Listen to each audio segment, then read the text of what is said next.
have often seen our Muslim journals like Rana Ayub and Arfa Khanum Sherwani downplaying the cases of love jihad in India. Quite similar to this, or you can say an extension of a similar pattern, is currently happening in UK, where their media and Muslim influencers are downplaying the grooming gang scandal, or you can say UK's gang rapes. In one of our previous videos, we mentioned how a group of men, particularly of Pakistani origin, have been involved in grooming and exploiting young girls in England. In fact, some reports even suggested that these Pakistani men have been running rape houses, and as many as 1,000 girls were victims of this scandal in a town of 170,000 people.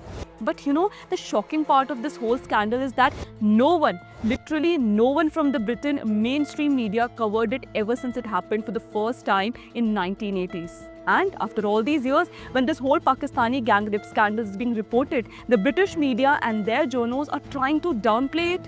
For instance, this Bushra Sheikh, a Pakistani origin British political commentator, has been watering down the grooming gangs case in Britain by playing an Islamophobe card, stating it's the Muslims who are collectively punished for the behavior of a few, and that there is no such thing as Muslim grooming gangs. She further went to attack ex-owner Elon Musk for using the scandal to promote political gains.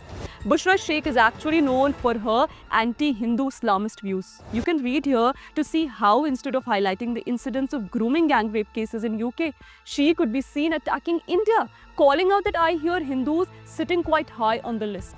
Question arises, how can the likes of British Muslims of Pakistan origin like Bushra defy all these reports, which are a proven fact that grooming gangs or gang rape by Pakistani men in UK have been a serious problem since decades?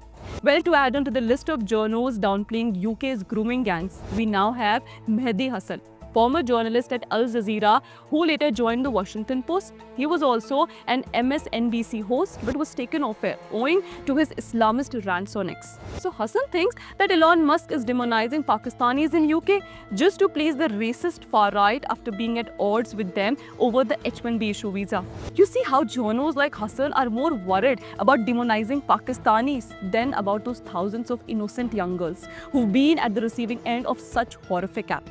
On top of that, he is even trying to make the Muslims as innocents and victims over the far-right grooming gang narrative. Hasan, who was born to India heritage Shia Muslim parents, is married to a Pakistani-born journalist, Faiza Shaheen. Well, Mehdi Hasan has been a hardcore Islamic personality who once received a heavy backlash for calling all non-Muslims or kafirs as animals. Next, we move on to Muhammad Hijab. He is a UK-based YouTuber and an Islamic preacher who once incited the Leicester anti-Hindu violence, is now desperately trying to give a clean sheet to Pakistani grooming gangs in UK. Read here how Muhammad Hijab is blaming the white people for allegedly committing the majority of sex crimes. He further went on to shield the Arab and Pakistani men of being involved in any of such scandals. People like Hijab, who have always been at the forefront of shielding their fellow Muslim brothers, forget this fact that although Pakistani Muslims are a minority in UK, but they have been allegedly involved in running grooming gangs there ever since decades. Also, what is more worrisome to note here is that the British state-funded media BBC is also trying to downplay the UK's grooming gang scandal. Just watch the pattern of their news headlines. PM attacks those spreading lies on grooming gangs as he hits back at Musk.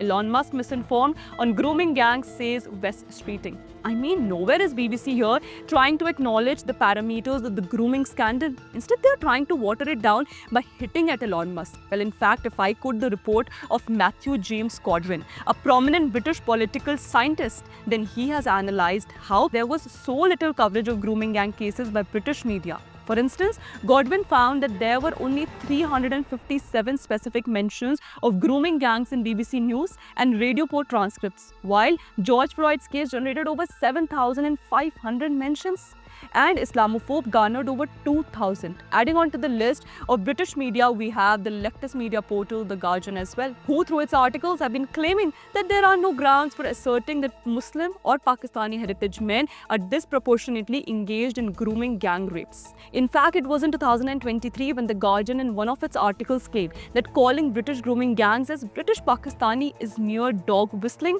and racist. And you know what? There have been reports which suggest that 5 years ago, ago, one of the Guardian editor had rejected Julie Bindle's article on the grooming gang rapes, citing it might appear racist. In fact, just like BBC, I would again like to quote here the report of Matthew Godwin, according to whom the Guardian had only 113 articles about grooming gangs, while on Islamophobia, they had about 3,000 articles written. So now you see that the way in which we are trying to draw a parallel between grooming gangs in the UK with that of love jihad in India, we should be highlighting this media downplay as well. The watered down of heinous grooming or rape cases of innocent young girls in UK by British media and their journos is nothing but an extension of how our left media and Muslim journos have been either silent or rejecting any such thing as love jihad in India.